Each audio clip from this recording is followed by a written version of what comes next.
These long dog days of summer, I mean, we just made it through a heat wave. Mama was parched through this heat wave. I was hitting up Dunkin' every single day, and I will continue to probably for the rest of my days, but especially this summer. Dunkin' is helping everyone stay cool this summer with its lineup of refreshers. These drinks are packed with bold, fruity flavors and served ice cold. It's amazing. Dunkin' refreshers are the perfect afternoon pick-me-up. I like to start my morning with them personally, and then sometimes I go back for a second one because I'm just feeling crazy. They come in a variety of delicious flavors, including fan favorites mango pineapple and strawberry dragon fruit. And then for a limited time, there's black cherry and there's pink pineapple. I'm going to tell you something right now, and it's a bold claim, let me tell you, but I stand behind it. Pink pineapple will change your life. It is so good. It has me feeling like I'm sitting in a pool, resort side, just living, honey. It's so yummy. Try your favorite flavor with green tea, sparkling water, lemonade, or Dunkin's all-new limeade. I haven't tried the limeade yet, but I'm going to. Usually I get my drinks made with green tea and occasionally lemonade, but I do really like the green tea. Or if you don't want to build your own, try one of Dunkin's curated refreshers like the Cherry Lime Ricky or the Ultimate Pink Daydream. The Cherry Lime Ricky, scrumptious. I could drink like 3 of these a day. They're so freaking yummy. Head to Dunkin' today and find your favorite refresher. Dunkin' refreshers contain less than 1% fruit juice. Limited time offer. Chilling crime cases are mysterious, but finding coverage shouldn't be. With the State Farm Personal Price Plan, you have options and can personalize your plan to help create an affordable price so you can get back to cracking all of life's bigger cases. Talk to a State Farm agent today to learn how you can choose to bundle and save with the Personal Price Plan. Like a good neighbor, State Farm is there. Head to statefarm.com to get a quote. Prices are based on rating plans that vary by state. Coverage options are selected by the customer. Availability, amount of discounts and savings, and eligibility vary by state. Ever walk past a place for rent and wish you could just take a peek inside? Maybe even explore the layout. Envision the natural light streaming through the windows. Or plan where your vinyl record collection would go. At Apartments.com, you can. With tools like their 3D virtual tours, you can see the exact unit you could be living in. Really envision yourself in your new home with Apartments.com, the place to find a place. Hey, weirdos. So we are doing something a little different today. And that is because we have done something a little exciting, a little bit hurrah, hurrah. We are starting and actually started a new podcast. I don't know if you've heard of it. It's called The Rewatcher, Buffy the Vampire Slayer. And we thought it would be like a super fun idea if we shared the first episode with you guys right now. We know now I've been obsessed with Buffy the Vampire Slayer since like junior high when it came out, basically. I've told you guys about this on Morbid. You all know. I've talked about Buffy a ton. I've talked about the RPGing days, you know, the VARPing, the LARPing of it all. Mm-hmm. And a lot of you have said that you were also Buffy heads. Or you've said, you know what, I never watched that, but now I'm kind of curious. This is your time. It's your time and it's my time because as we know, I am the resident young on this show. Alaina, you're old. Yeah. But I have never watched a single episode in my life until we started this podcast. So if you're new on this little journey, join it. Join it with me. It's going to be fun. That's the dynamic. I have seen every episode like 10 times over, and Ash hasn't seen, I think she's seen like 2 minutes of maybe like 3 episodes in her whole life before this. Yeah. So together we're going to rewatch literally every single episode of this series, breaking down what makes this show so iconic. We're going to do full recaps. We've added some cool like categories because we thought a straight recap just can't be. We have to have some cool categories. We're going to have like Ash is going to be like fully into the 90s fashion of it all. You know this. Oh my God, I'm salivating. But we're going to do things like, you know, we're going to recognize the most valuable Slayer of the week. We're going to talk about the witty lines, like witty Buffy banter of the week. Mm-hmm. We're going to talk about the big bads of the week. We're going to do some superlatives. It's going to be cool. And what's even cooler and something that I am still just, I'm looking at 13-year-old Alaina, and I'm like, you never knew this would happen because we're going to be welcoming some special guests. People who have things to do with Buffy, who may have been in Buffy. That's all I'll say.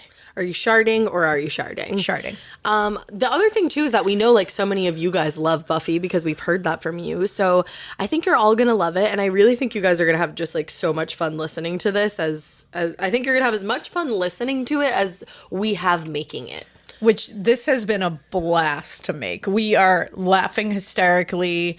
It's been just like a nostalgia bomb. We look forward to doing this just as like this really cool, fun, something different. One might say we're sliving. There you go. One might say that. I wouldn't, but one might, Yeah. Because I don't know what sliving is still. You don't need to know. It's okay. So enjoy episode 1 of The Rewatcher, Buffy the Vampire Slayer. And then, if you feel so inclined, go follow the show on Apple Podcasts, Spotify, or you know what, wherever you're listening. New episodes come out every Monday, and episodes 1 and 2 are available right now. Let's do this. Welcome to the Hellmouth, weirdos. So, first of all, I have been dying to do this particular rewatch podcast since I knew what a podcast was. And I think I actually wanted to do it before that. I just didn't know what a podcast was. I just knew I wanted to talk about Buffy. You wanted to have a Buffy radio show. I did. I really did. Because honestly, Buffy the Vampire Slayer literally changed my life. There was Alaina BB before Buffy and Alaina AB after Buffy. I only know Alaina AB. So for those of you who have not had the life-altering experience yet of watching this show, hello. Let me give you some quick background.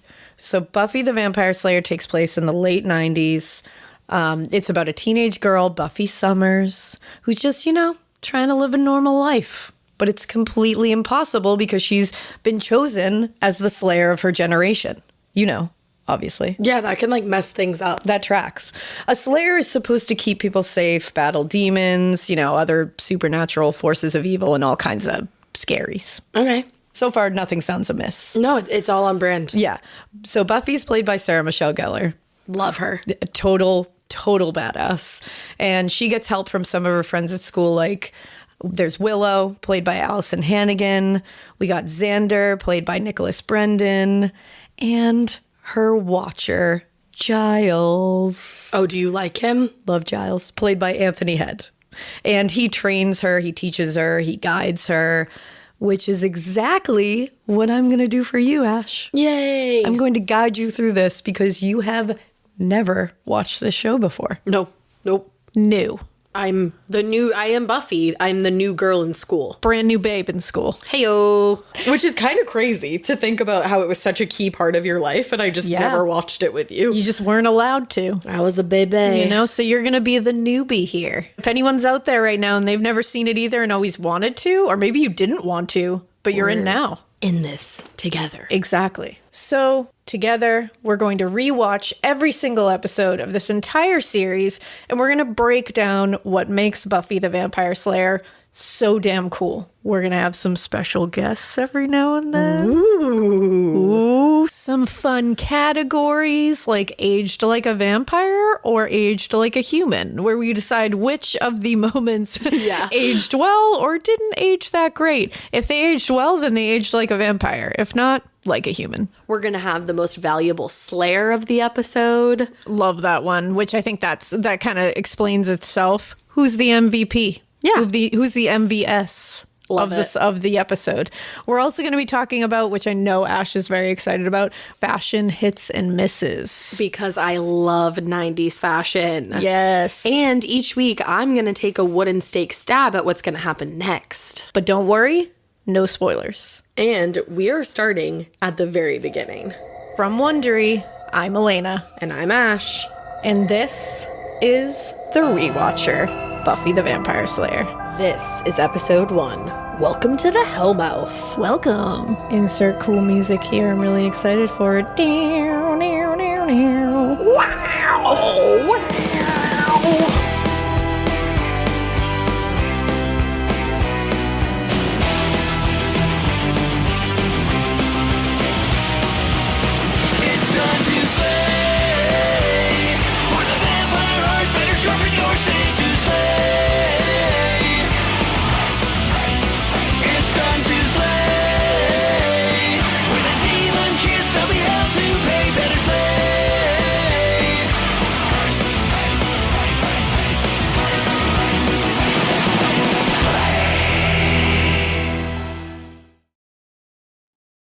Your home should show off who you are. Now is the time to boldly write the newest chapter in your home story. And your main character? It's Ashley. Ashley has styles that balance timeless appeal and modern trends to bring your personal look home. Yes, these are well-crafted and affordable pieces with eye-catching design, but they're also built to stand up to real life. With features like stain-resistant performance fabric, options that are incredibly durable, easy to clean, and stain-resistant with machine-washable covers. Plus, Ashley provides fast, reliable, white-glove delivery right to your room of choice, so you can style your space without any stress. Ashley was nice enough to send us a bunch of new pieces for my pod lab at my house, and when I tell you they deliver it to your room of choice, unfortunately, they did have to deliver to the attic, but they could not have been nicer about it. I got, or was gifted, I should say, the Revion Lake sofa and love seat.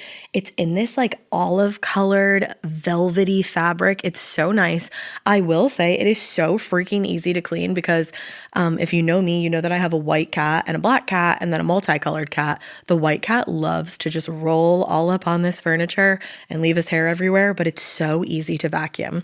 I also got the Meili coffee table. So I have that, like I said, in my attic, but I'm ready to order another one for my living room because this coffee table is so beautiful. It has this like antique old money vibe to it. I absolutely love it. And then finally, I got three actually of the core stone end tables. They have little shelves in them so you can dress them up and, kind of like personalize them to your style. I highly, highly recommend all of the pieces that I got. And I just recommend Ashley in general. It was such an easy process to shop with them and the delivery, all of that from start to finish. It was awesome. Visit your local Ashley store or head to ashley.com to find your style. The Sherwin-Williams summer sale is here. Get 30% off select paints and stains or 35% off their newest product, Emerald Symmetry, July 17th through the 27th. Whether you're looking to refresh your interior or your exterior, they've got the colors to bring your vision to life. And with delivery, getting everything to your door is easier than ever. Shop online or visit your neighborhood Sherwin-Williams store. Retail sales only. Some exclusions apply. See store for details. Delivery available on qualifying orders. Let's go. I'm so excited. I obviously, again, have only seen one episode. So just kind of like, I don't know, what was it about Buffy that just got you? This was where I wanted to be. Okay, I could see why. It drew me in immediately. Yeah. I think it was just like, I want to be in this world. It's like it's escapism in like its purest form. Fully escapism, to the point, like Ash said, this was like the time of AOL, when AOL was brand new. You get the CD in the mail with 20 free hours on it. I have no idea what you're talking it was a about. lot. It was a lot. And I remember chat rooms were a huge thing. And they were all like labeled. You can go in different categories of chat rooms. Oh. Yeah, they were all. And of course, there was a whole brand of chat rooms that were called like RPG chat rooms. And you just playing games. You would go in there, you would chat Buffy, because you would pick the Buffy one or whatever you were into. You would go in there, you would chat Buffy, and then you would make it was almost like making an entire movie in there of all the characters, and you got your role and you got to write that scene. Like, it was a lot of fun. Like, you're saying that's nerdy, but I feel like that sounds like fun. Because it was a blast. I loved it, but it's like, it's essentially LARPing on the internet. Yeah, but it's VARPing. It's VARPing. It's virtual action role playing. It's literally VARPing. And that's what this was all about. You heard it here first. Oh, yeah. And me and my friends used to write, fan fiction for it. Like, we were like into it. I was 1 year old when this premiered. Yeah. So she was like not on this train. I remember you had the yearbooks. Oh, yeah. I got the Sunnydale yearbooks. Mm-hmm. You had a lot of Buffy the Vampire stuff. Yeah, I had like posters on the walls. I always thought it was very cool of you to have those things. I think I might have told my friends when I was little that I liked Buffy the Vampire Slayer, even though I never watched it. Amazing. Yeah, I was like, I want to be cool like Lainey. I love that so much. Meanwhile, you were like, I was not cool. I was not cool at all, but I felt real cool. And it was you were fun. VARPing. I had a lot of fun VARPing. VARPing as a cool gal. I was. But enough about me, VARPing in the 90s, which I know we could do an entire episode about. Maybe we will. Oh my God, yes. I was just going to say that. Maybe we will. Enough about that. No, I'm going to play you a clip from the first episode. And I'm just going to say This is kind of the perfect clip to set things up. Are you ready? Let's do it. A slayer slays, a watcher... Watches? Yes, no. He trains her. He prepares her. Prepares me for what? For getting kicked out of school? For losing all of my friends? For having to spend all of my time fighting for my life and never getting to tell anyone because I might endanger them? And this is kind of a theme throughout the whole series. It's kind of Buffy fighting against being the Slayer, fighting against her chosen status, and having to deal with, because she's having to deal with juggling that and just the stuff that comes along with being a teenage girl. Yeah, I could barely do all of that. I can't imagine also having to be the only one to fight The only vampires. one. Yeah, the chosen one. And so this whole thing keeps happening throughout the series where you see her like gradually coming to accept her position and Giles kind of pushing her into acceptance. All right. We got to get into the episode. Specifically, it takes place at Sunnydale High, which is where I know I wanted to go. And I think you guys are all going to want to go there too. Maybe, I guess. It's a little scary, but it's kind of awesome. No, you're right. Episode 1, I was like, where do I enroll? Who do I talk to? Yeah, can I like never been kissed it and just like fake enroll? Actually, hello, I'm Josie Grossi. What do you think of it? The first episode. I am... The first episode, immediately, I was like, okay, next episode, let's go. And you were like, no, you can't yet. The whole premise of this show is that you can't do that yet. You can't skip ahead yet. I love it. First of all, I feel like 90s culture, like I've always loved 90s culture, even though I very much grew up in the mid-2000s.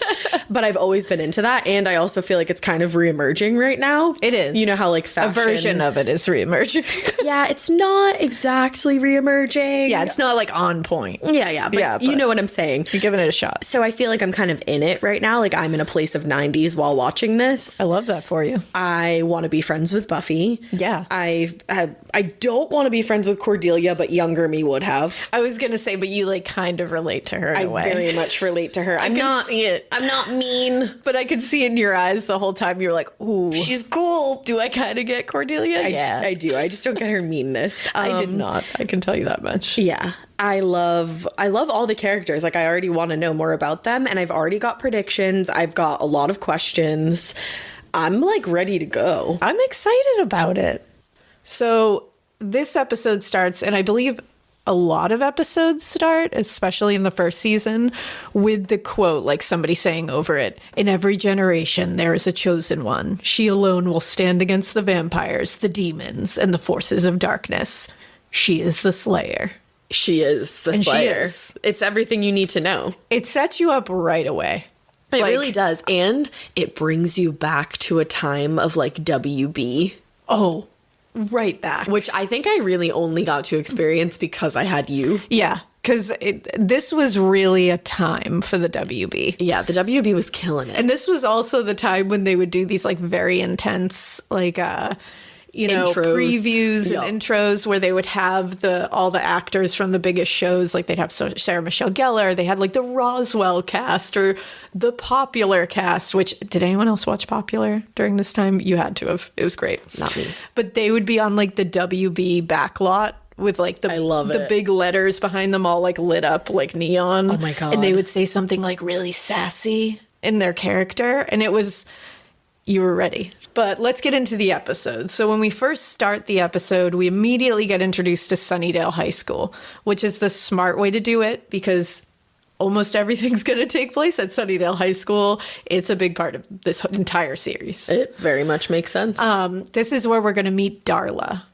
Right off the bat, I love Darla. You love Darla. You love her. She's in like a Catholic schoolgirl uniform. My first thought was I would wear that. And that's her like uniform. Oh, she always wears that. She wears that a lot. Okay. It's like her thing. And, like she's very important later. So, Ash, remember that. Noted. And so she's on like a date with some turd. Some just like, ugh, guy. Yeah. Like so skeevy. He's really skeevy and he's obviously a human. That's very obvious. At first, you don't know that Darla's not a human either. No. Until she suddenly vamps out. And that's what they used to call it on Buffy. They used to call it vamping out. That's when they would turn the face and turn into like a vampire. I love it. It was always like, oh, they vamped out. That's hilarious. I love that. Because when you talk about it later, you'd be like, oh, what part was your favorite? And you were like, oh, I loved when Spike like vamped out at that graveyard. Like you would say it like that. Like vamped out Man. I'm vamping so hard right now. No, not vamping. Vamping out. Excuse me. I'm get it vamping twisted. out so hard right now. Vamping out. I love it. My favorite part of watching this with Ash, though, this is going to be really fun to watch with you because I love seeing your reactions. Darla turned around and was all vamped out, and Ash just said, ooh. I didn't expect it, because to be fully transparent here, I thought something bad was going to happen to Darla, which is clearly what they're trying to make you think. Of course. And then it's like, wow, like twist. He's pretty predatory. So yeah, he's dying to get her upstairs at the school that they are at. It's a weird minute. Yeah, at this point, you're just like, okay, he kind of deserves what happens here. 100%. What's fun, though, is this is the first vamping out of the entire series. Yeah, they go right into it. I love that. I love that they make the vampire faces ugly and scary. They are not pretty. They're not cute. None of them are. They're like wrinkly and like the brow gets really intense. Yes. They get the very like snarly face. They did it right by making, in my opinion, they did it right by making them like scary and not cute. Not like, ooh, he's so cute when he vamps out. It's like, no, this is terrifying. Yeah. I don't want that. Because it adds like a different kind of, it adds like to the mood of the show. Yeah. And it sets it up to not be, what we're all thinking. What we're all thinking, yes. which has its place. Of course. But this right over there. This just wasn't that. Now, right after this happens, boom, intro. And can I just take a minute here? Of course you can. This song reminds me of my actual childhood because I was always with you and it was just always playing. Like I was never paying attention to Buffy. Like we said, I'm watching it for the first time now. But I had the soundtrack too. Oh, I fully remember that. Like if Ma would send us on an errand together, we'd take the long way back and listen to the Buffy soundtrack. Oh, yeah. I remember. Oh, there was some good songs on there. You like set up my childhood just to like be a weirdo. Fade Into You, Mazzy Star. So good. Transylvanian Concubine. Like there's great songs on there. And this intro, that the song is just iconic. It's all that's like playing in my mind right now. It's like and then I love when it goes It's so good. So we start, once the intro is done, we see that Buffy is having these nightmares where we're seeing a lot of flashes. A lot of these flashes happen to be the same flashes we see in the intro. We see the cross, big silver cross. We see a graveyard. We see ancient relics, a very evil-looking vampire. We also see an ancient book with vampire written on the cover, but it's VAMPYR. So you're like, ooh, that's old. Old as shit. I know that. That's antique. They threw a Y in there, so I know that they took away the E. That's not even threw a Y in. That's not vampire. That's vampire. Vampire. And this is a book that Giles eventually gives her in the library in this episode. Yes. So all the intro stuff comes back like right away. Now it's her first day at Sunnydale. It's Buffy's first day. Joyce, her mom, is sweet as hell and asks her to please not get kicked out of school. I want Joyce to be my mother. Yeah, Joyce will hold a special place in your heart through this entire series. She already does. Oh, yeah, she does. She's wonderful. Great. We love Joyce. We always love Joyce. But when she's like, hey, have a great day, like, please don't get kicked out, you're like, oh, okay. Immediately like, whoa, all right. Well, especially because Buffy doesn't really give you like girl that got kicked out of school vibes, because she's got like this, like, I forget what she's wearing in the first scene. I know we're going to talk about it later. Oh yeah, we are. But she has has like a little cardigan, a little mini skirt with very high preppy. boots. Very like, I wouldn't even say preppy. No. It was just very like girl of that time. Yeah. Like cool outfit of that time. But she doesn't give you like bad gal vibes. No, she like, definitely doesn't. Getting kicked out of school. Yeah. I would call Willow's outfit more preppy. I mean, that's anything? like the epitome of preppy. But I would say that Buffy was definitely just like really, because I remember seeing this outfit and being like, well, I need to be that cool for the girl rest of my outfit. life. For the rest of my life. And you know what? We're going to start off the fashion segment with a bang, because Buffy's outfit is definitely my favorite fashion moment. I loved her boots. I loved everything about it. She does look really good. I'm going to save mine for a little bit later. Fair. But immediately we get introduced to Xander too. It's nice we get kind of everybody at once, so we don't have to keep adding people on. Right. Which I think is a good way to do it. Just give us everybody important now. So we see Xander. He's riding a skateboard.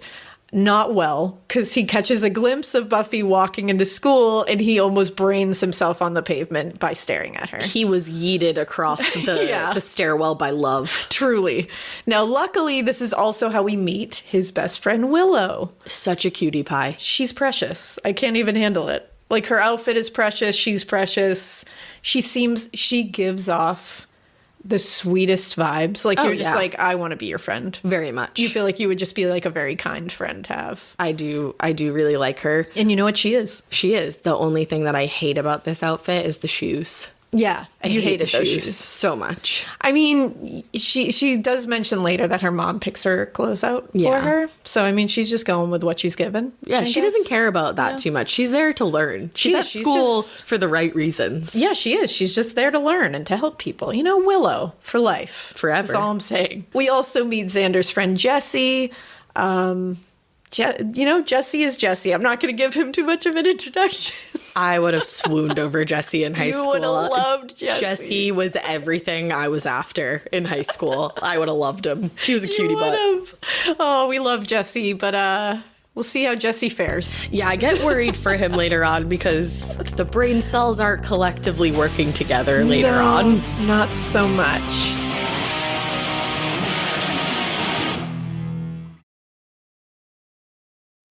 Okay, let's be honest. I feel like when we were all like really first starting our periods, we all had that moment where we bled through our jeans or something like that, and it always happened at school or at a sleepover somewhere really embarrassing. Periods always come with enough surprises, right? So nobody wants a pad that stinks. And honestly, women have been expected to just deal with that for way too long. That's why Kotex is changing the game with a completely redesigned lineup of pads and liners like Kotex BioCare. Kotex BioCare is the first and only pad with the pH proactive system that helps optimize the pad's pH. And the pad helps combat odor and irritants from period blood. Listen, we take care of our faces with 12-step routines, but we're just going to ignore our downstairs mix-up? Absolutely not. Kotex BioCare gets it, and I love that. Check out Kotex.com for more details on the new launch of Kotex BioCare, available in regular, heavy, overnight, and daily liners. Every flow covered. Now available at retailers nationwide. Every good detective needs a partner to support them on important cases. Think of a State Farm agent like your sidekick, there to help you along the way in your search for coverage. State Farm can help you choose the coverage you need, whether it's for your home, car, boat, or even RV. With so many options, it's nice knowing you have help finding what fits for you so you can get back to solving all of life's bigger cases. Go to statefarm.com or use the award-winning app to connect with a local agent and get a quote. Like a good neighbor, State Farm is there. Buffy has to go meet with Principal Flutie, who is trying to act like Sunnydale is this place where no one gives a shit about your past. But when he sees into it, he's like, you know what? Like, no one cares about this record. Like, fresh whatever. Start. And he just rips it up in front of her. And she's like, wow, this is great. Because, like, that's a really scary record. So, like, I'm glad you did that. Thank you, sir. But then he catches a little tidbit of it as he's ripping it up. And he was like, okay, like, you literally burned down the gym at your old school? And she's like, you know what? Yes, I did. But she says, I did. I really did. But you're not seeing the big picture here. I mean, that gym was full of asbestos. so that's my quote of the week right away. That's a pretty perfect quote of the week. I'm not going to argue that. I remember, like, me and my friends quoting that all the time. Oh, yeah. Asbestos. She's very quick on her feet, that Buffy. She is. So witty. She actually is very quick with her feet. She is physically and mentally. Yeah, you know. So there's that. Killing it. You know? So you know, he tells her, we're not going to be watching you. Like, go about your business. But it's clear he's going to be watching her. Yeah. She burned down a gym. So He's gotta. It's actually his full-on responsibility. she runs into Xander as she's leaving the office. And they bump into each other. And, of course, she drops everything. And he bumbly says, can I have you? And then says, can I help you? I immediately would never speak to him again, to be honest, but I'm glad she's nicer than me. It also gets worse. He like tries to introduce himself and he goes, Xander is me. Xander is me. You know what? And this is who Xander is. Like when he says Xander is me, that is who he is. That's my favorite. That's it. Xander is him. And she runs off because she's all flustered. She's late for class. She's just not having a great day so far. No. And he picks up a wooden stake that she forgot on the floor. And he says, hey, you forgot your steak? He's like, what the fuck is this? And you're like, oh shit. So she's in class next. We see that Cordelia is nice to her, sharing her book with her, which really gives you a totally different view of who Cordelia really is. Yeah. Because when you see this, you're like, wow, that was really nice. That was really nice of that beautiful girl with to the great help her. blouse. Yeah, with the great blouse. Love her blouse in that. Great fucking blouse. But this is an act. Don't be fooled. This is not who Cordelia is as a person. I dislike how she is like to Willow. Like I really don't like that. But then there's other parts of her that are hilarious. Like she's a great character. She's a great character. She really And is. Charisma Carpenter is great as Cordelia. So Cordelia's being kind of nice, but then she walks out with her and we start to see who Cordelia is because she starts talking about how she needs to spot the losers and she's going to help her do that. Mm-hmm. And she does this whole test of coolness. She says that because Buffy is from LA, she can skip the written. Yeah, she can skip the written, but then she says, here's your test of coolness. Vamp nail polish. Over? So over. James Spader. He needs to call me. Frappuccinos. Trendy, but tasty. John Tesh. The devil. That was pretty much a gimme, but You passed. Oh, good. So after she gives Buffy this coolness test, she starts messing with Willow right away.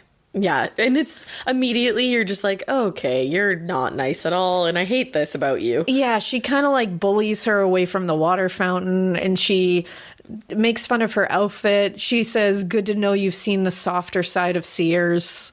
Funny quote. Very funny quote, Not but nice. like, what a jerk. You could Come say on. that to like your girlfriend if you were messing with her, but you don't say that to somebody to like actually bully them for Yeah. simply existing. Yeah, exactly. And she says something like, oh, that must be why you're such a guy magnet. And it's like, get out of here, Cordelia. Bye. It's also like, why do you care? That's the thing. Like, bullies always care about everybody else. And it's like, just why? worry about you. Let me live. Just let me live in my Sears outfit. Who Live cares? and let live. Exactly. I did see the softer side of Sears and I liked it, so I purchased this jumper. And also, Cordelia, that's bold talk coming from someone who is wearing shoes that make them look like a 50,000-year-old random like substitute librarian. Go off. I couldn't think of like exactly what I was going for, but they're bad shoes. Those were some clunky ass heels. They were also bad. brown, so never. Nope, stop. They're just bad. Maybe walk away, Glass House. I don't know. Agreed.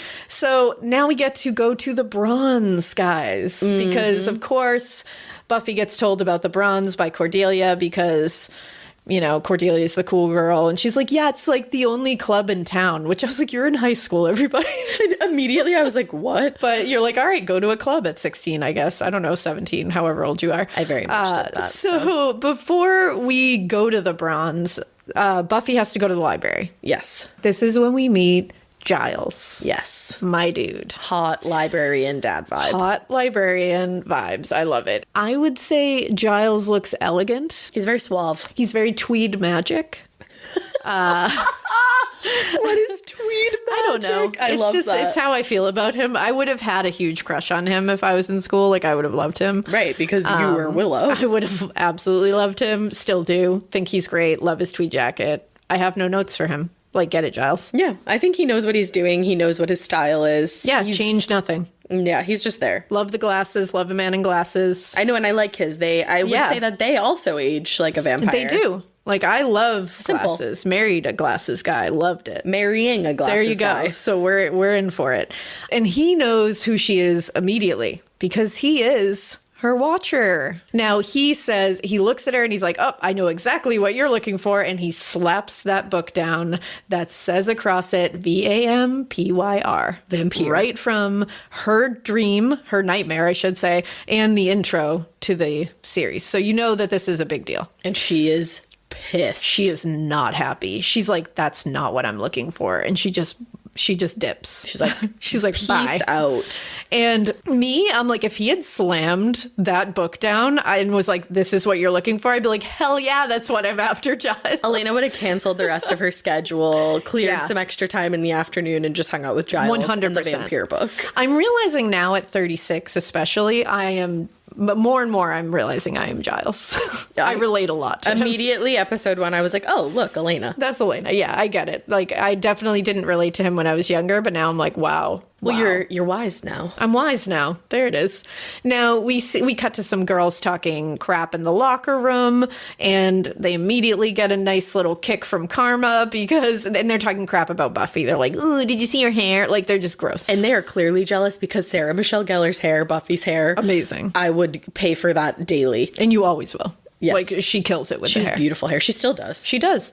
Now, they immediately get a karma kick because the date from the first scene falls out of one of their lockers when they open it right onto her, and he is dead. Dead boy. They are shrieking. When she screams, I believed her. I will give her that. I believed that. I almost feel like they didn't tell her that was going to happen. And it was like, it was for real. It wasn't, you know what? That's a very good point because that was a very believable scream. Yeah, it elicited a real reaction. Yeah, I appreciated it. But that happens, and they just kind of like cut away from it. And Buffy is joining Willow for lunch outside. We have besties in motion here. And we get that feel, Yeah. too. You're like, I know you're not going to hang with Cordelia's forever. Nope. And you can see that Buffy, when the whole thing with Cordelia was going on, she was very uncomfortable about it. She didn't like it. You can see her go up to Willow and just be like, hey, girl, let's hang out. Like, you can tell she's trying to be like, I'm not like that. Right. This is when Xander and Jesse join in. And, you know, Xander's Xander for a minute because Willow tries to introduce them, but as we know, they've already met. So he drops this line. Oh, me and Buffy go way back. Old friends. Very close. Then there was that period of estrangement where I think we were both growing as people, but now here we are like old times. I'm quite moved. Buffy is like fully ready to file a restraining order at this point. Fully ready. And I would also be. And you can tell as he gets like further in that whole thing, he's like, well, I'm committed to this, so I just have to keep going. It's like you're standing there and you just want to stop him. You're just like, you're like, ooh, stop it. Too much. No too game. much. No game, baby. And this is when he returns the steak that she had dropped earlier. Which is great. And she's like, oh yeah, you know, like everyone in LA has these. Nobody has mace anymore. It's self-defense. Yeah, she says pepper spray is just so passé. It is, obviously. Carry a steak. Now, Cordelia comes in being rude as hell immediately. Yes. She just walks in and like just insults them all. But she somehow came over to them and felt the need to tell them about the dead boy in the locker. Right. Which I'm like, you don't even like them. Why are you telling them? But okay. And she's like, yeah. And she says it very casually. That's just somebody found a dead guy in a locker. That's it. And Buffy is very intrigued by this. Of course she is. Very intrigued. She's like, well, what happened? Were there How marks? did he die? Were there marks? Like, she's like a medical examiner. She wants to know everything. I love her in this. She's like, were there blowflies? And Cordelia is very put off by this. And she says a pretty great quote. Pretty fitting. Morbid much? It's like she knows us. She does. She knew we were going to do this. She did. But as we can see, Cordelia is immediately becoming put off by Buffy. Yeah, she's like, you have weird energy, and Cordelia doesn't know what to do with weird energy. She does not. She's definitely threatened by it. Oh, for sure she is. She's like, great hair, great outfit, but you're weird. Yep. And I don't know how to deal with this. Can't do it. So Buffy takes it upon herself to go check this dead dude out because that's what she does. That's her thing. She's always looking. And she finds marks on his neck. Mm-hmm. Now, to get in there, she broke a door. Like, actually broke a door. Yes. Like a locked steel door. Okay. Like, she broke the door. She's the Slayer. We accept this. Upper body strength times a million. And you will always accept this. She can break whatever she wants. She can get wherever she wants. Like, it's accepted from here on out. She's the chosen one. She is. She's the chosen one. What I was more concerned, I wasn't even concerned about her breaking a door to get in there, a steel door. I was more like, why do you have access to this crime scene so easily? Why is no one around, like, guarding this crime scene? Truth. Everything seems to just be going off without a hitch at school after this crime scene occurred. Like, don't you think they would be let out for the day? That's the thing. I'm like, so we're just continuing school. But again, this is Sunnydale High School. Anything goes. We're going to find out that a lot of shit happens here. And maybe they're just becoming desensitized to it. Ooh. Just saying. Also, the special effects makeup in here leaves a little to be desired. I was going to say, I was like, you weren't only put off by the fact that she got in there so easily. There was something else that really irked you. Yeah, it was the seam in that, okay. So I love Face Off, the show that R.I.P. good. that show. That was a great show. So I have made myself a special effects master in my own mind. And there was this one little bite mark on his neck had a seam running around it where the patch of fake bite mark was. Yep. And it just bothered me. Attention to detail. This is the 90s, so it was a little different. But still, I noticed it and I was like, ooh, you're better than that. But we see Giles and Buffy immediately face off in the library after she sees this bite. Buffy slams again. She loves to slam into the library and she goes, okay, what's the sitch? And that's my favorite. That is... What's the sitch? That's very representative of this entire thing. Oh, right yeah. there. In the time period as well. 100%. It's like, what's your damage? What's your damage? You That's love one of my saying that. favorite. But you know what? She lets him know that she isn't interested in being the Slayer anymore. She just wants to go through high school. And we see how because she kind of brings up how being the Slayer, it brings up a lot of shit with it. And that you lose friends, you have to lie to people you love, you get kicked out of schools, you lose the ability to just be a teenager, and it brings it down for a second to a real level that you're like, oh, that does sound shitty. It does. Oh, I didn't think of that. And the super dramatic a score in the background. Boom, boom. You're like, Buffy, I'm sad for you. Yeah, somebody just laid their finger on those keyboard keys, Very those much. electronic keyboard keys, Buffy is sad. It's true. I have a question at this point, and Ask away. you are my watcher. This isn't my big question, but it's just a little question. So at this point, we find out that Giles is a watcher. Yes. And he kind of explains that quickly. Yeah. But we don't, personally, I don't know exactly what that means yet. And my question is, does that mean that Giles has some kind of experience being a Slayer, or no? No. He is just a watcher. And as we'll see, there is a watcher's council. Okay. So it becomes, they explain the whole thing. They explain how they become that, why they become that. It's he learns how to become a watcher, he's a chosen one in a different way. He learns all about the supernatural. He knows about vampires, demons, all kinds of ancient curses. He's really good at research. He's able to teach. Okay. That's basically that's his skill, is he can teach. He's the and brains of protect. the operation. Yeah, he's definitely the brains of the operation. Okay. And he's who she can turn to for what do I do next if she's stuck. Okay. And he can help kind of come up with that. And it becomes more you become more familiar with what that is. And Right. It's a whole thing that'll become much clearer. Okay. All right. That was just my little question. That's not my big one. I appreciate it. I appreciate the answer. Hey, anytime. Now, he, at this point, even though he's heard her, say that this sucks and I just want to be a normal teenager, he wants to convince her to keep going because, one, she's the chosen one. There's only one in a generation. So he's like, You kind of have to. this is kind of your duty. You cannot retire. You can't really retire. You just have to go through it. And also because he thinks Sunnydale is some kind of portal or hellmouths. Yes. Which this episode is entitled Welcome to the Hellmouths. And I love that episode title. It's a great episode title. Now, he says there's a lot of weird things happening here. Deaths, strange creatures, all the like. And he is also new here. He moved here as the new librarian when she showed up. And we know that because Willow explains that he moved as the new librarian and she was stoked about him. Oh, yeah, she was psyched. She was like, he has all these ancient books and it's so cool.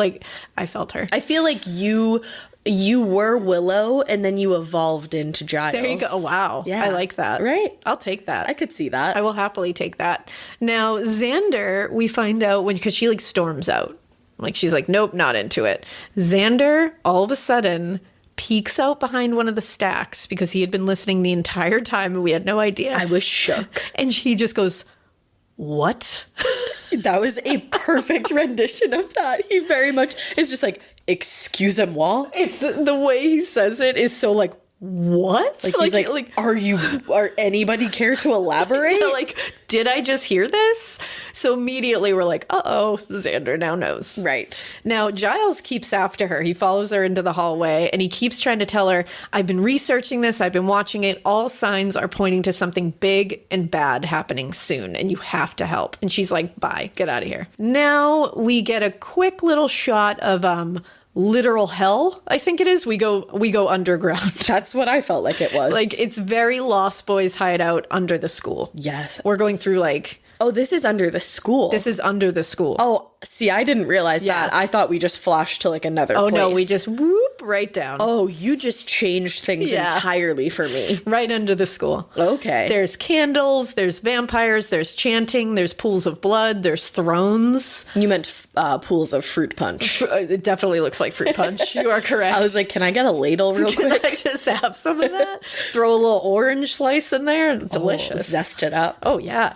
Now, we also have one really ugly vampire. Yeah. Like, really ugly. Very off-putting man. Did not like him at all. And he's, like, very big, like, very, like, just beefy. And he's too intense. He's a lot. In every sense of the word. Yeah, I am not a fan of this one. And he is chanting, the sleeper will wake, the sleeper will wake.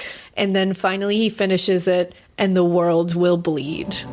The sleeper will wake, and the world will bleed. Yeah. And they all say, amen. And I was alarmed. Yeah, it was a lot.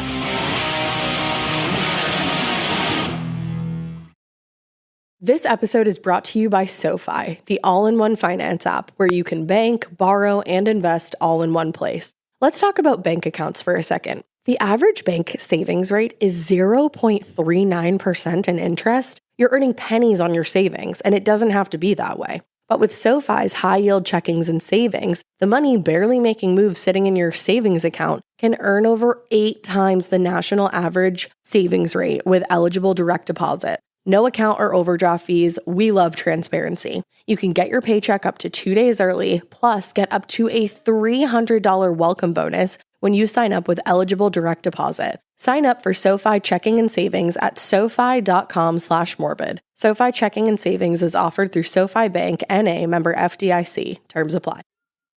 Getting scared is one thing. Getting a thrill is, well, you want more of those in your life. The Genesis GV70 is built to thrill, baby. A thrilling yet elegant design always makes driving the GV70 an exciting adventure.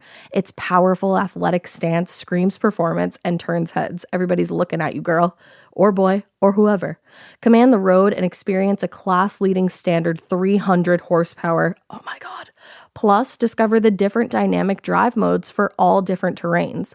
Choose between the different terrain modes for whatever road conditions you may encounter. The Genesis GV70's award-winning technology and performance lets you drive with comfort and drive with confidence all at the same time. It's an exciting SUV with intuitive tech that can make your ride smooth even when the road isn't.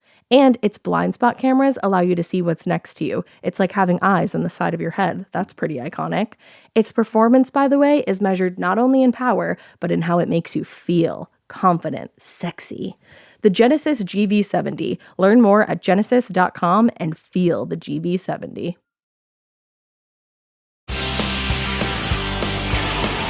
So this is when we see her getting ready to go to the Bronze, because remember, Cordelia was like, you gotta come, it's the cool place to be. This one is definitely aged like a human, I would say, because she is getting ready to go out and she's trying on different outfits, and she holds one up that's like this black pleather outfit. It is a straight up like dominatrix outfit. Truly. And I was Which like, why does a 16-year-old have that? Was that like a really intense Halloween costume? It had to have been. Were you Pinhead for Halloween? What were you? This?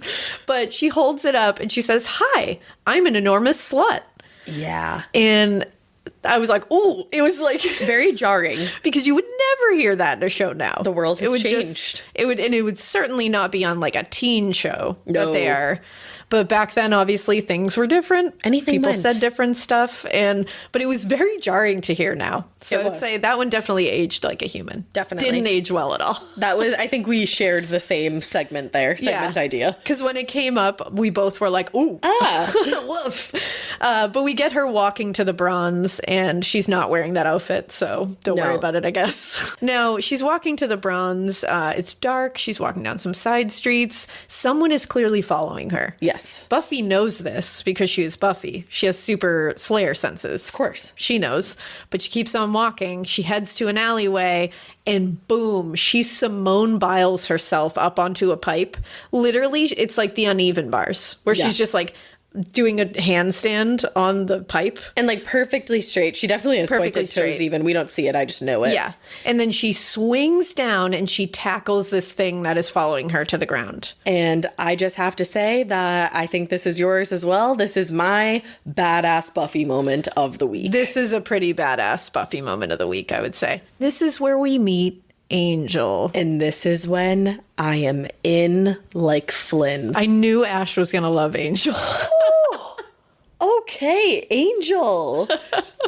You know what? My friend Lynn's, shout out to Lynn's. I know Lynn's. Hugest Angel fan. Hugest. I mean, her screen name used to be like Angel something. Like, I love it. We were, because I was a Spike girl. She was an Angel girl. Like, we lived that life. I understand it. He was it. I mean, he was it. He's still like, he's in Bones. He's in all that stuff. Like, he's a chiseled goddess. He's a is what he is. Goddess.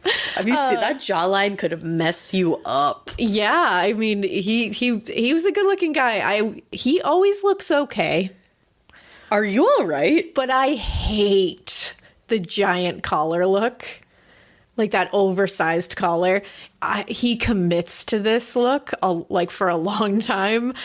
I'm never on board for it. I don't like it at all. Also, his jacket, when we see him, is like this shiny satin fabric. I love it. Like, but again, I'm not an Angel gal, so he just doesn't do it for me. Swoon City. I will agree with you about the collar. On anybody else, it wouldn't work, but I'm gonna do like a Willow moment that you just had for Angel.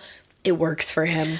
I will agree. Everything works for him. I will agree with that because I don't like it. And I hate it. But Angel needs that big collar. Yeah, because it kind of just like balances his beautiful jawline. It's dramatic. It's broody. It's all of the things. Elegant. It's very Angel. Eleganza. And it becomes a very like representation of him. Like, he's going to have that big collar. He goes to the same tailor every week. He does. He gets me right off the bat too because he goes, "Don't worry, I don't bite." Yeah. And it's just you were like, ooh. And I just like rolled my eyes. It's so funny because Buffy is like squared up. Oh, like, yeah. She's ready to fight him. She's always squared up. I love it. That's the Slayer stance. Square always. up. You're going to see that like 2 fists up, ready to fight. Like 1-2 punch, ready to go. Once an episode at least. Great. Like, she is always in that position, ready to like just mess people up. It gets me ready for the scene. Like, I'm like, oh yes, let's go. Oh, it does. She's like on it. And so we meet Angel. He's going to be a huge part of this whole series. And you can tell right off the bat. He's not just going to be like a fly in, fly out kind of guy. He obviously knows who she is. He knows that she's the Slayer. He's even got a gift for her. He does. He says, you know what? I think we want the same thing. And she's like, what's that? And he goes, to kill them all. And you're like, whoa, all right. What's this about?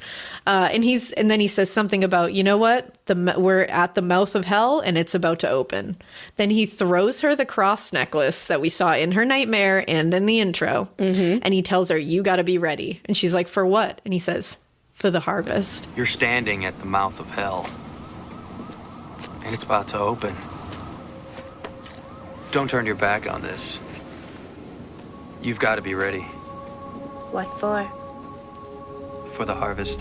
And that's the first we hear of this harvest. That's the first we hear of the harvest.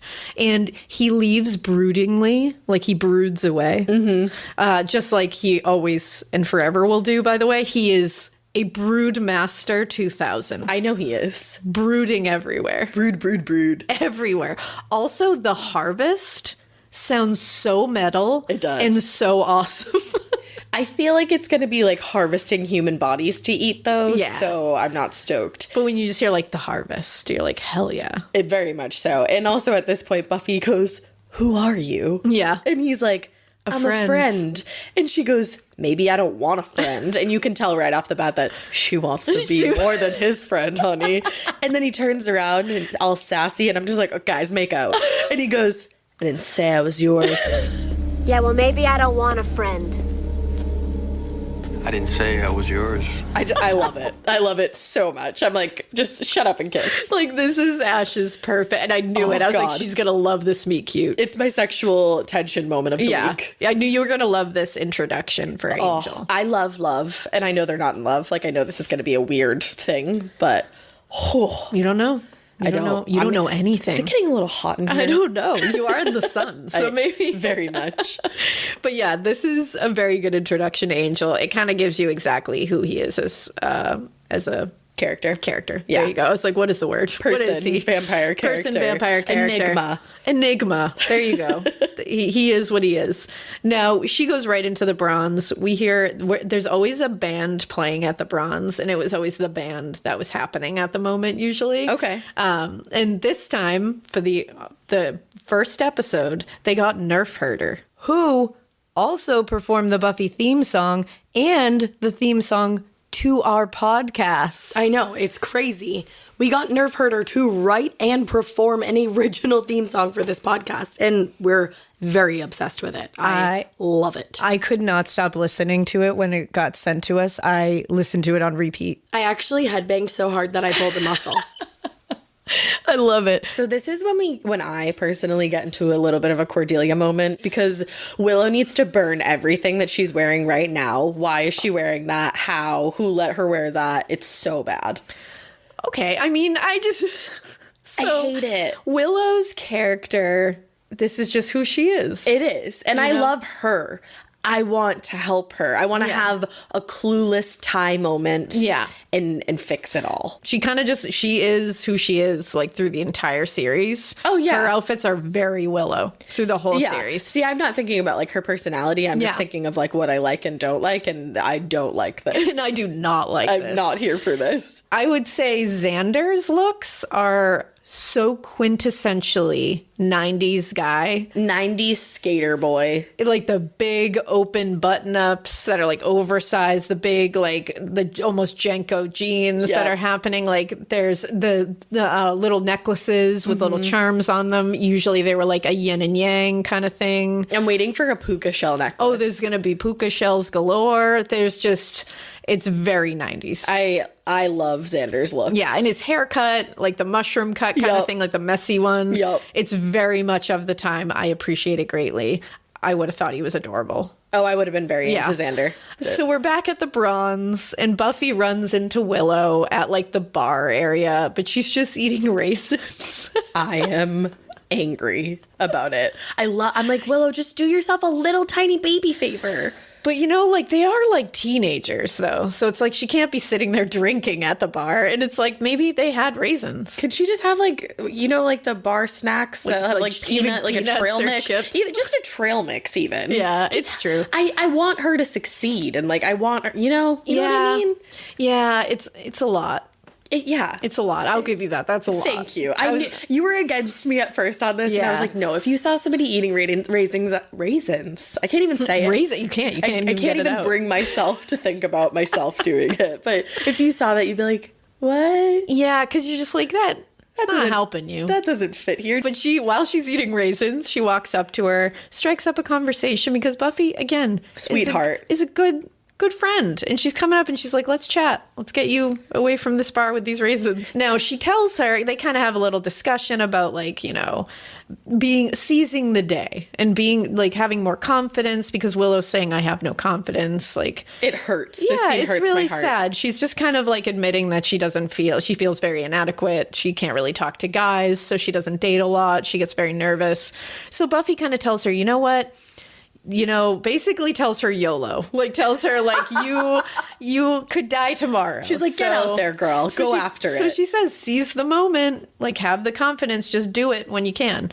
And this, like, resonates with Willow. You can see it. She, like, starts turning it over in her head. Mm-hmm, the gears are moving. Exactly. Buffy spots Giles up in the rafters, like, hanging out watching the music, which is wild. And she's like, you know what? I'll be right back. And Willow's just left to kind of ponder this whole thing. Buffy goes up there where Giles is. She rags on him a little bit, tells him he needs a personality at one point. Like, he has one. She's like, you need a personality stat. And I'm like, He has one, Buffy. Yeah, you're mad. Okay, tweed magic is what his personality is, but whatever. He's there to make her understand. He's like, I'm here because I need to convince you that something bad is going to happen. And she's like, yeah, like the harvest. I know your friend told me he like attacked me in an alley. Like, I got it. And he's like, I don't know who that is. Like, what are you talking about? What do you mean the harvest? And she's like, you don't know him? And he's like, no, I don't. And she's like, I really didn't like him. And Ash out loud said, yeah, you did. Yes, you did, Buffy. Yeah, you did. Because she's trying to convince herself in that moment. She is. But what we find out is the harvest is happening. Giles didn't know about it, which is wild because Giles usually knows about everything. And that he doesn't know Angel. And that he did not send him after Buffy. So you're like, who the fuck is Angel? How does he know Buffy? Exactly. That's what I was just going to say. How does he know she's here? Exactly. So he's trying out something and he says, you know what? Can you even spot a vampire in this crowd if there is one? Like, you're supposed to be able to do that. You're the Slayer. I don't think you're taking this seriously enough. Tell me, can you spot a vampire in this crowd? And Buffy's like, hell to the yes, so she's I like, can. of course I can. So she looks over and she spots Willow leaving with some really creepy guy. And she is sure this guy is a vampire.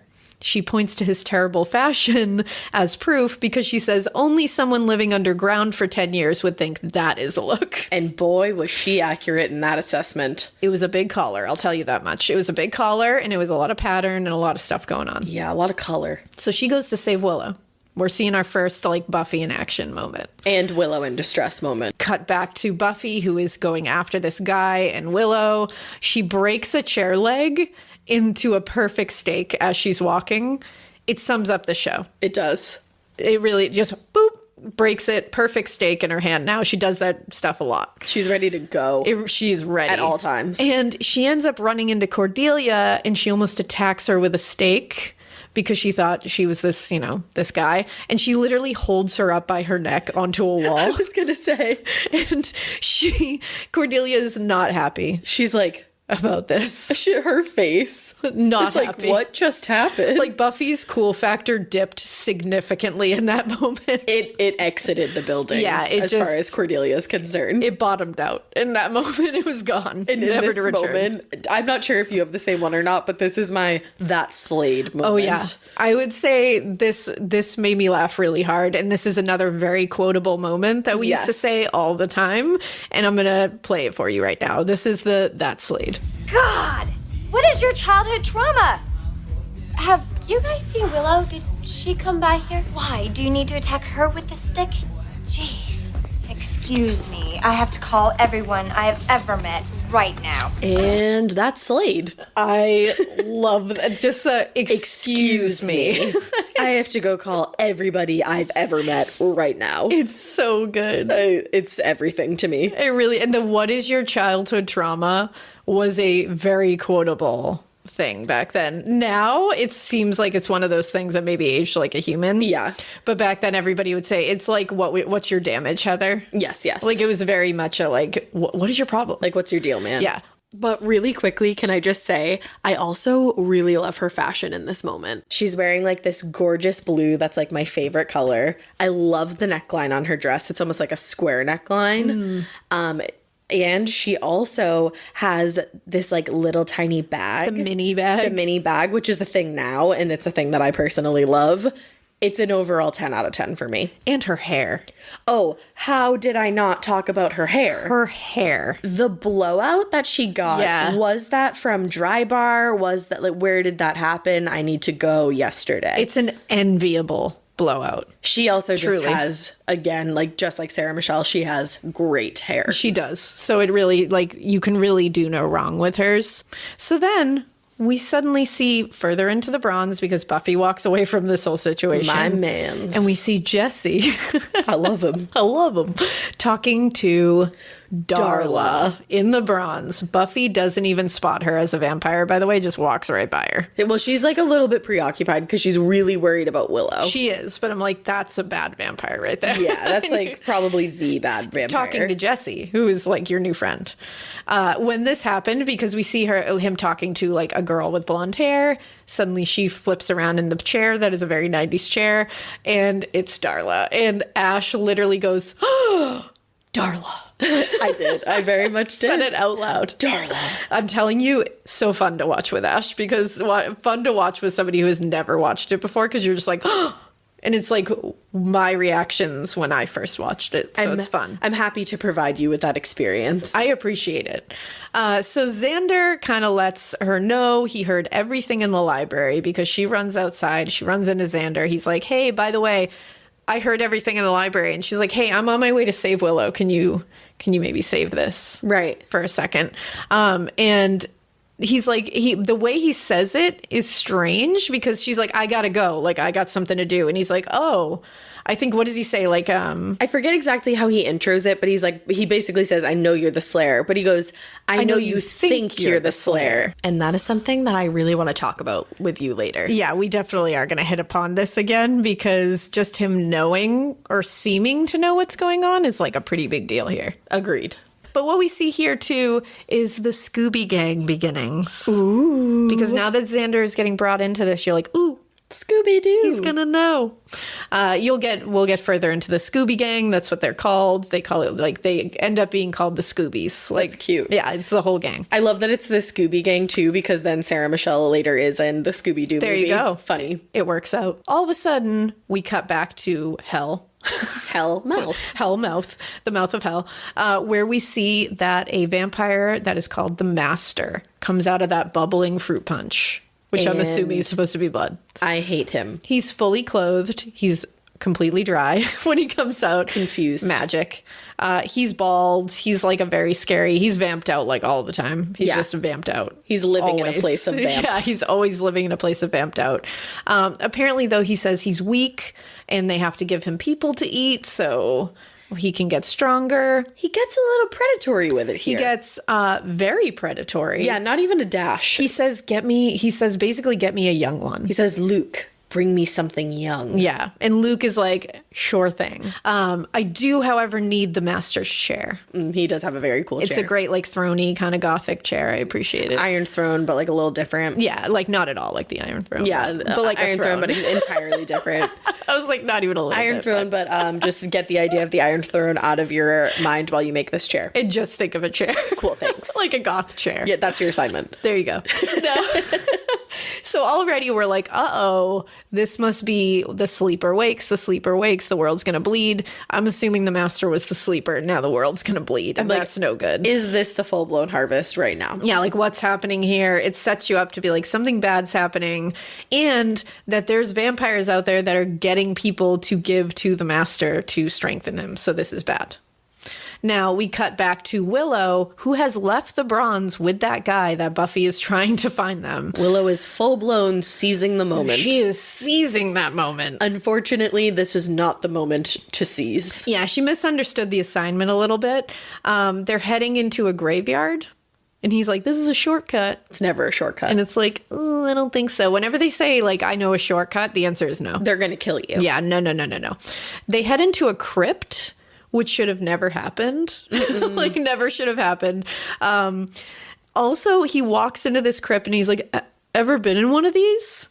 Oh, have I ever been in a crypt? No, I can't say I have. I'm not the crypt keeper. And Willow, do you really think Willow's been in a crypt? Definitely not. You're really just asking her if she's hung out in a crypt? Her sweater should have told you otherwise. And he vamps out and attacks Willow.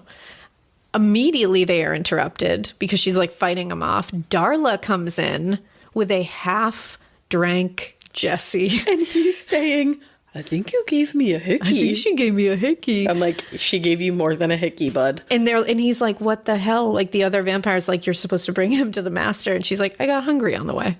Funny. So she like drank some of his blood. He's not in good shape. He doesn't look good. She kind of tosses him on the ground. Willow goes over to him and they're just kind of like huddled together.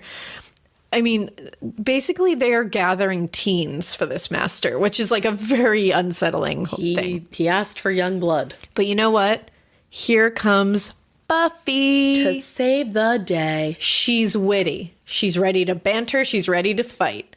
This is our brutal banter of the week. Brutal banter, baby. There is always going to be brutal banter before every fight. It's necessary. It's comforting. You're going to come to love it. I'm excited to know that that's going to happen every single week. Here's your first one. This is nice. It's a little bare, but a dash of paint, a few throw pillows. Who the hell are you? You mean there's actually someone in this town who doesn't know already? Phew, that's a relief. I'm telling you, having a secret identity in this town is a job of work. Buffy, we bail now, right? Not yet. Okay, first of all, what's with the outfit? Live in the now, okay? You look like DeBarge. Now, we can do this the hard way, or, well, actually, there's just the hard way. That's fine with me. Are you sure? Now, this is not going to be pretty. We're talking violence, strong language, adult content. So for me, this doubles as not only the brutal banter of the week, but also my personal quote of the week, which is, "You look like DeBarge." It's an amazing quote. It gives me a little bit of RuPaul's Drag Race. It gives me a little bit insult. It gives me life. I also hated his outfit. I loved it. It really worked. Funny. And she delivered it really well, too. Yeah. This is when, as soon as she says this, she just stakes bad fashion vampire. Boom, dust. Xander and Willow and Jesse run because she's like, get out of here. They are quickly surrounded by a bunch of vampires in the graveyard on their way out. Didn't end well for them.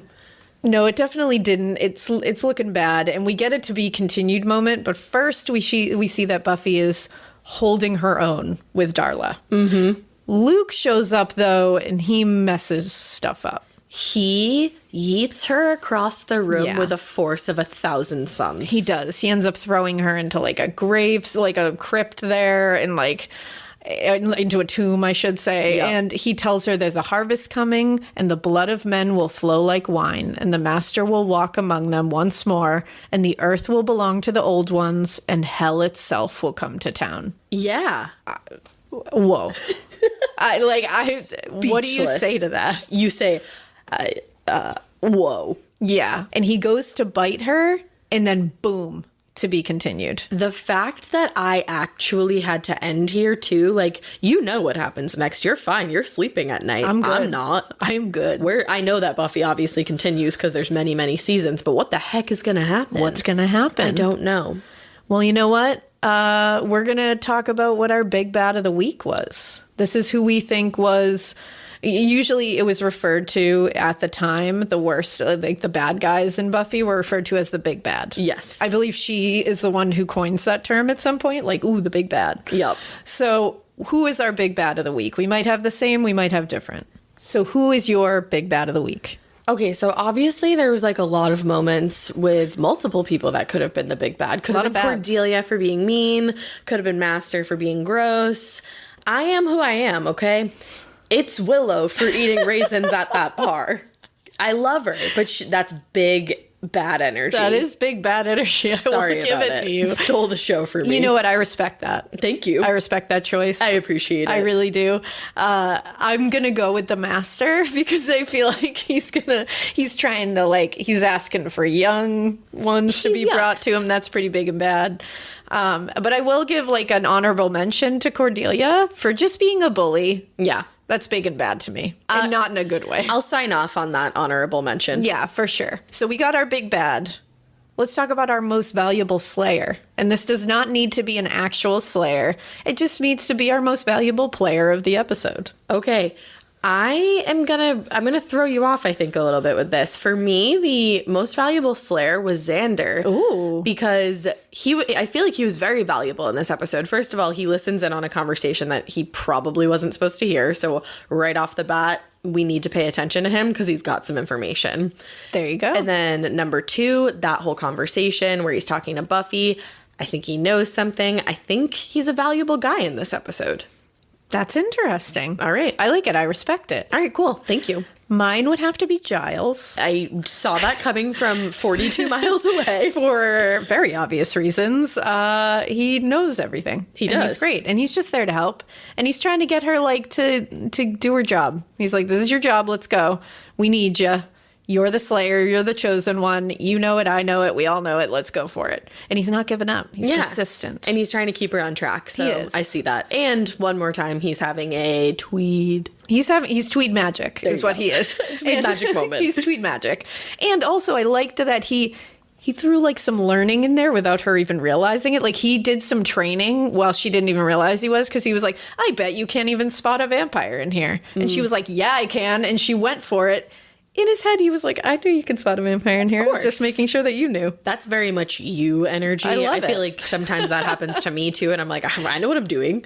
And I'm like, I know that. Yeah. I just wanted you to know that. Yep, it happens. That's like older sister and Watcher and Giles energy all in one. I love that. The best kind of energy, I in would my say opinion. so myself.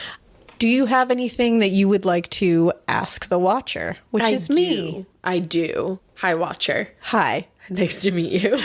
I've known you a while. You have. So my big question, I would say, like my big Ask the Watcher question for the week is about Angel, obviously. Obviously. So he's clearly a vampire. I know that.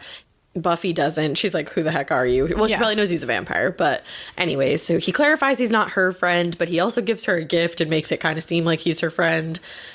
I kind of feel like he makes it seem like he's looking out for her, but I feel like that might be a guise, and that leads me to my question.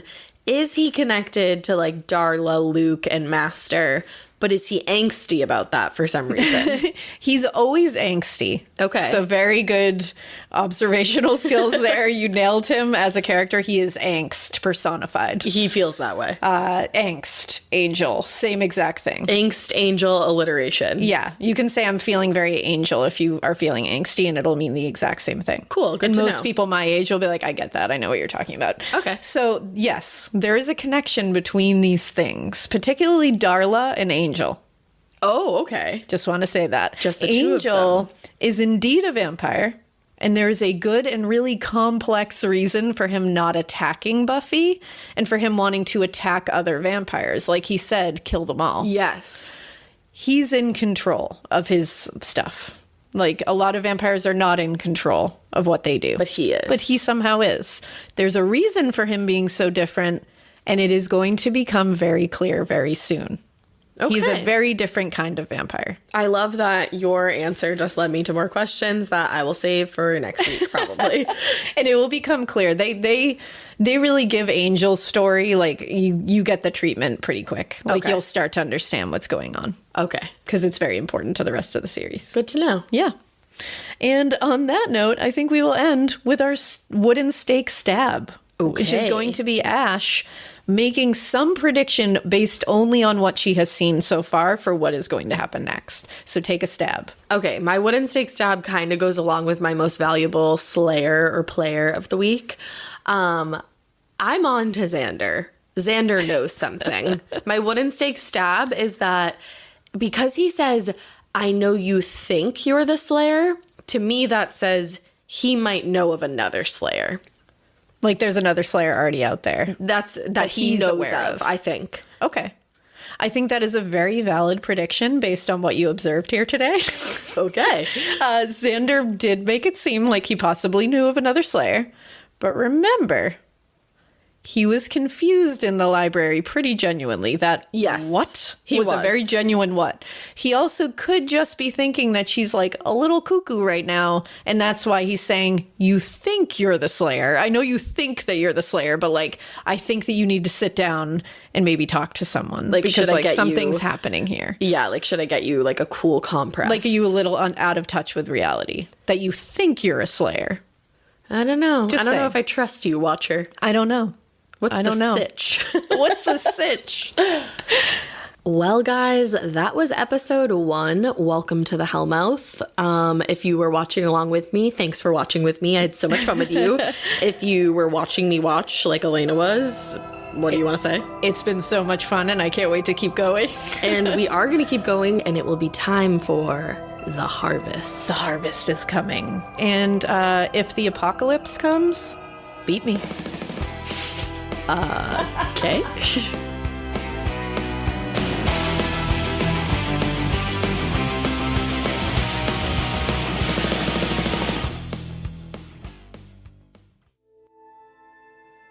The Rewatcher, Buffy the Vampire Slayer, is hosted and executive produced by us, Ash Kelley and Alaina Urquhart. Our associate producer is Avery Siegel. Chris Kirk is our post-producer. Music supervisor is Scott Velasquez. And our original theme song was written and performed by Nerf Herder.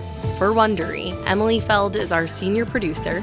Executive producers are Dave Easton, Stephanie Jens, and Marsha Louie.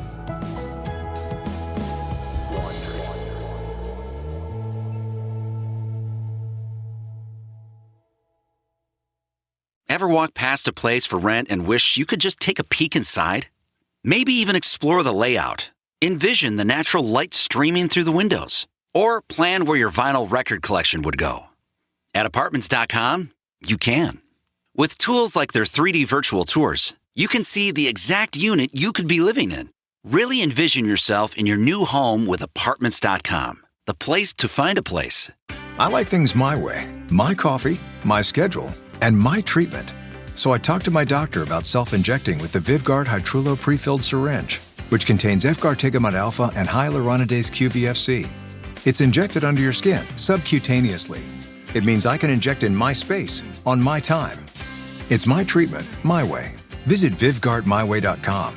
That's VYVGART MyWay.com. And talk to your doctor about Vyvgart Hytrulo, brought to you by Argenix.